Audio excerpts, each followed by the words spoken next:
સત્પુરુષનો મહિમા ફરી ફરી કહું છું. હું તો સંપ્રદાયમાં સત્પુરુષનું મૂલ્ય બહુ ઓછું છે. કાર્ય સત્સંગમાં આપણે સત્પુરુષનો મહિમા ભગવાન તરીકે આજે કે ભવિષ્યમાં ક્યારેય સમજવાનો નથી. ભગવાન એક જ છે અનંત કોટી બ્રહ્માંડમાં, અને વળી જે ભગવાન છે એ જેવા તો એ એક જ છે, બે નહીં તો જાજા હોય ક્યાંથી. અનાદિ મુક્ત ભગવાન નથી, પરંતુ ભગવાન રૂપ તો જરૂર છે. અને જો એવો મુક્ત ન મળે તો મહારાજની ઓળખાણ થાય જ નહીં. કોઈને થઈ છે?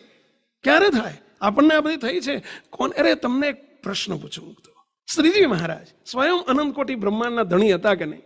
છે કે નહીં? બોલો, મહારાજ પોતે પોતાના ગુરુનું સત્પુરુષનો મહિમા મહારાજ કેટલો સમજ્યા છે? મહારાજ પોતે કેટલો સમજ્યા? જ્યારે લોજપુરમાં મહારાજ આવ્યા અને એ વખતે રામાનંદ સ્વામી ભુજ હતા. આ એ સંપ્રદાયનો ઇતિહાસ છે. ભક્ત ચિંતામણી કહે છે, સંપ્રદાયના શાસ્ત્રો કહે છે. આ કંઈ કહેતી વાત નથી. લોજપુરમાં આવ્યા ને રામાનંદ સ્વામી વખતે ક્યાં હતા? ભુજ હતા. મહારાજને ભુજ જવાનો કેટલો આગ્રહ જાગ્યો કે મારે ભુજ જવું છે, મારે સ્વામી હજુ આવવાના હતા, કેમ નથી આવ્યા? મુક્તાનંદ સ્વામી વાયા પડી જાય રોજ, સ્વામી ક્યારે આવવાના, સ્વામી ક્યારે આવવાના, સ્વામી ક્યારે. પોતાના ગુરુનો સત્પુરુષનો કેટલો મહારાજે મહિમા પોતે સમજ્યા છે. બોલો, આપણને શીખવવા માટે હો, કે ગુરુનો સત્પુરુષને જો એક વખત સત્પુરુષ માન્યા હોય તો એનો મહિમા સમજવો જોઈએ. આ મુમુક્ષુનું લક્ષણ છે, સેવકનો ધર્મ છે. બોલો, સ્વયં શ્રીજી મહારાજ કેટલા અધીરા બન્યા.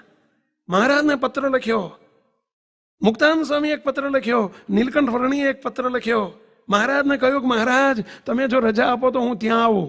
અને મહારાજને પત્ર લખ્યો, મને રજા આપો, હું ભુજ આવું. ભુજ જવા અધીરા બન્યા. મહારાજને રોકી રાખેલા. અને મહારાજે ફરીથી રામાનંદ સ્વામીનો વળતો જવાબ આવ્યો કે તમે અહીં આવશો નહીં, અમે ત્યાં આવીએ છીએ, તમને સમાચાર મોકલીશું, માટે તમે ત્યાં રહો, તમે પાછા અહીં ના આવશો.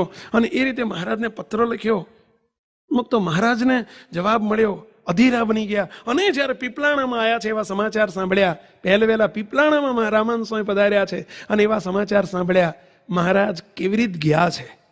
શાસ્ત્રો કહે છે સંપ્રદાયના, કેવા અધીરા બની ગયા મહારાજ પોતાના ગુરુના સત્પુરુષના દર્શન કરવા માટે.